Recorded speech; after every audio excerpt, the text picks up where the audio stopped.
Today we are going to be talking about after dinner speaking, which basically is ADS. And that's what it is abbreviated to if you haven't already figured that out.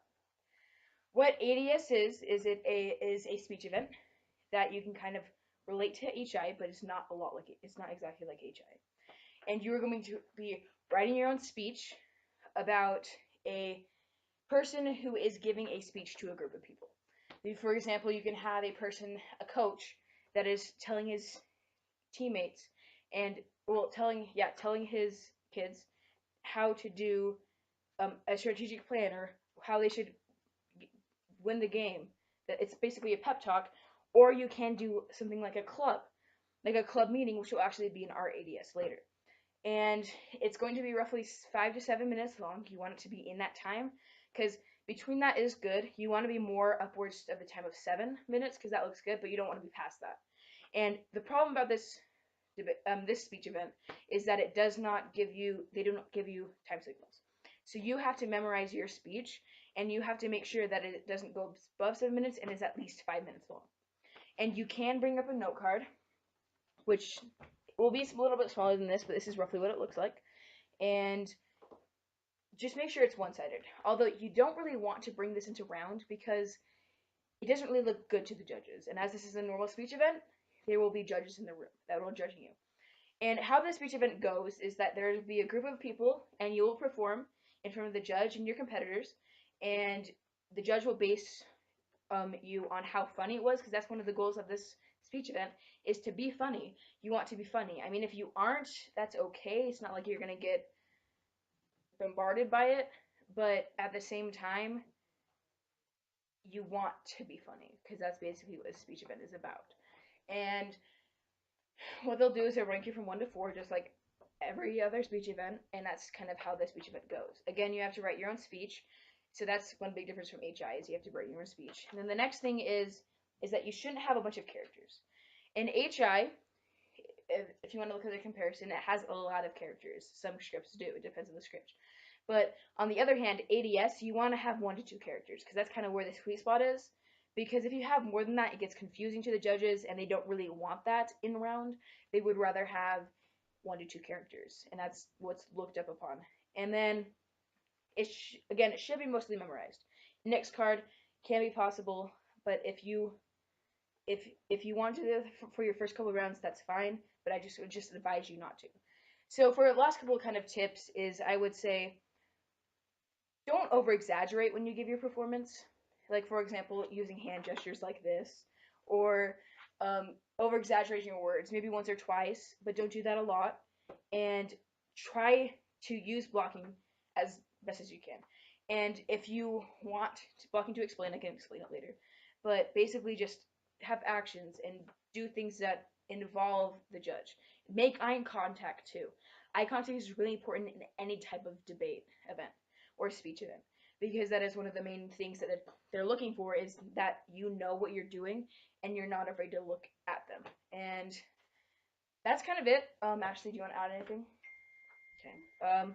If you have any other questions, you can ask after the video, but that's basically what ADS is, and I hope you guys have fun watching the video. This is our ADS, the TCC, the Trash Can Club. Hello, and welcome to our annual Trash Club meeting. I'm glad to see so many people here today, you little trash can gremlins. You all know why you're here. Well, at least I hope you do. If you're here because you just like trash or how trash can looks, well then I'm sorry to tell you, but you're at the wrong trash club.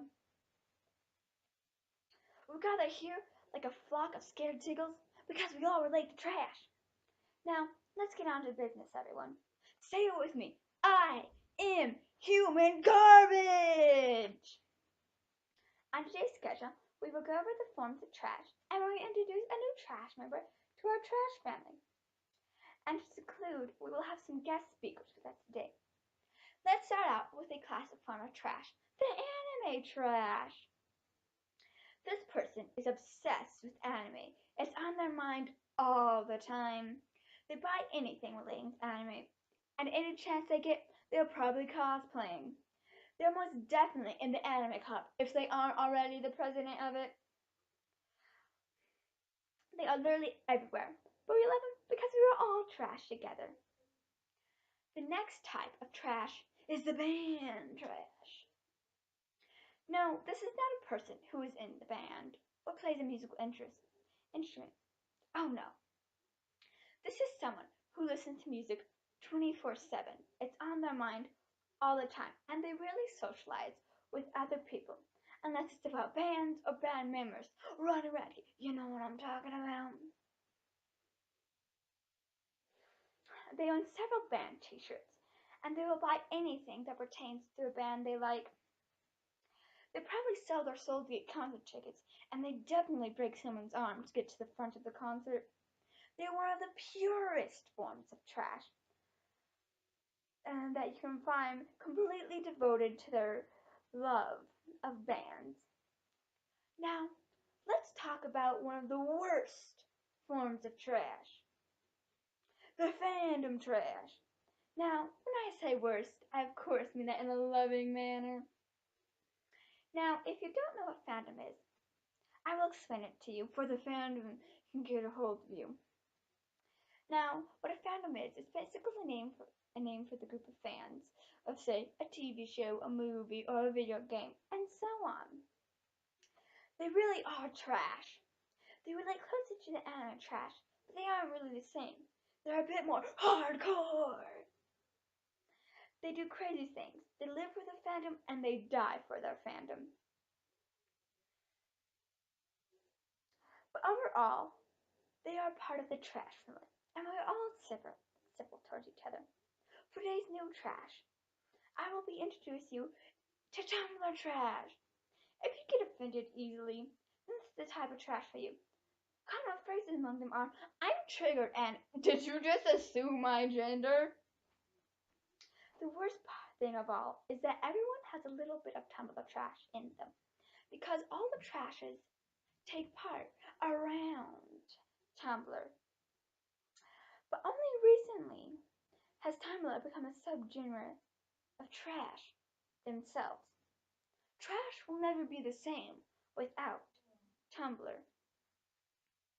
To start things up today, we're going to have a guest speaker, Miss Zena. Give her a great big round of applause.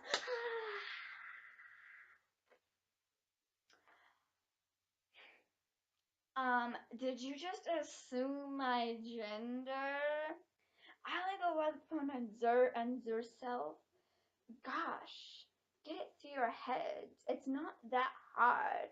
So, as you all know, I rule Tumblr. But I suppose some of you would call me Tumblr trash. Whatever. I'm a warrior for everyone who isn't cisgender or male. Everyone deserves equality, unless you are a guy or cisgender. They are already equal. Gosh.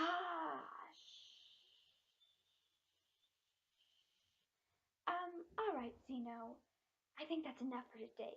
Well, this wraps up today's session. I hope to see everyone next time. We'll be talking about personal experiences. Now, remember, friends, to stay trashy. Hey guys, so today we're going to be talking about how to create and how to write your ADS speech. We're going to give tips and pointers, some things that might get it faster, some things that you probably shouldn't do. So that's basically what we're going to talk about. Ashley, do you want to go first? Sure. So, to begin off, to start writing ADS, I'll open up a Word document and I'll write some ideas on what I want it to be about, and just bullet points. And after I have all my ideas brainstormed and on paper, I'll pick my favorite one that I have a good idea about, some knowledge, and I already kind of know what I want to write about, and then I just kind of start writing it and let my ideas flow from my mind to the paper. Yeah. And the thing is about writing speeches is you want to have time. You want to go over it in a specific amount of time. You don't want to wait to the last minute and procrastinate. I'm really bad at that. And it's not good because then your speech might be good, but at the same time it's just better to do it in the moment, right? Yeah. And then you can practice it more and know when you go into round that, hey, I know my speech, I'm confident about my speech, I've gone over it, so it's helpful. One other thing is that you're gonna have to write a draft of an ADS speech, and you're gonna have to go over it and fix it over and over again. It might be a little stressful, but you have to if you want your speech to be good. Yeah, the main thing is, I use one speech basically for my whole year. Sometimes I might switch it up, but each tournament I tweak my speech a bit. So, I'm a little short. I'll add something, or hey, I don't like this joke. I change it. It's basically a year-long thing for me if I feel like it, and then I just kind of change it if I feel the need to. Yeah. It's really just something you have to work on all year. Going along with that, one thing I forgot to mention about in the rule videos, you can only do an ADS speech once in the year. Like, I mean, you can do it all year long, but after that, you can't do it the next year. Even if you did it once before in that year, you can't do it the next year. So you'll have to rewrite a whole new case if you actually do ADS the next year. For tips on writing, again, like she said before, just brainstorm ideas, think of things that you know and things that you'd like to talk about. Like, for example, like we did with the Trash Club as a joke. And you can, and it doesn't necessarily have to be something that's funny. You can get something serious and turn it into something funny as well. And I urge you to write multiple speeches. Even if you're going to use one, write multiple speeches just in case you want to switch. And that allows you to learn how to develop writing a lot better. A really big thing on jokes is I have this big thing where people always say like, "Oh, crossing the line." I like to get right up to the line and not cross it because it really gets the judges thinking and stuff. So kind of like you want to be edgy, you know? Yeah, like she had a Holocaust joke in her last one. But it wasn't like an actual Holocaust joke. It was, yeah. You want to say it? I don't want to say the Holocaust joke. No. It was. Have you heard of the new German oven? Yeah, it has 10 seats in it. It was actually microwave, but yeah. I like to get right up to the line and not step over and cross into it. I like to stay in friendly territory, but I like to kind of get people's minds thinking. I feel like it's just a really good idea, kind of step out of the comfort zone and make people kind of go like, but. And you also want to think about when you look over your case, you want to think about, is this original? You want to have original ideas, and you want to have original word choice, everything like that, because then your other person will have something similar, and it looks a lot better if you come up with this brand new idea, which is fresh out of your mind, and it could be amazing. Yeah, a really big thing is political candidates and stuff like that. Last year, I was writing one about political candidates, and I scratched that idea because I realized every single person is doing it, and probably people this year are still doing it because obviously the presidential candidacy is still going on. So don't do something that's really, really big in the media because I 100% sure that a whole bunch of other ADSers are probably writing about it too. And that's the thing about debate, is that there's going to be judges that are probably interested in the political campaigns and the political election. And if you have some sort of, say, if we were going against Donald Trump and there was someone who liked Donald Trump, then we would kind of be screwed because, you know, it's our opinions and he doesn't agree with it, so he would rank us lower. If, you know what I mean? It's like we talked about debate, and just it creates a bias. And so especially if you do something that's in the media and it's really important right now, like the political election, you're going to have some repercussions for doing that because of the bias. But a really cool thing is that it's all taken in a friendly manner. So, say you're not writing something about a president candidate, you can put some jokes and quips about it, and it's all taken as a joke and stuff like that. So it's not like you have actual political views, because you could have like a whole different topic, and you could add like something about the presidential candidate if it relates, and it's really funny. And you can have jokes in there about stuff like that. Because I mean, I guarantee you, Donald Trump supporters or Hillary Clinton supporters are gonna laugh at a couple of jokes about them, but like a whole case on it, I mean, a whole speech on it, might not be a good idea. The other thing is that I want you guys to know that when you write your first ADS, and maybe it won't be as good because I guarantee you that half of you or the most of you are not going to have a good first ADS speech.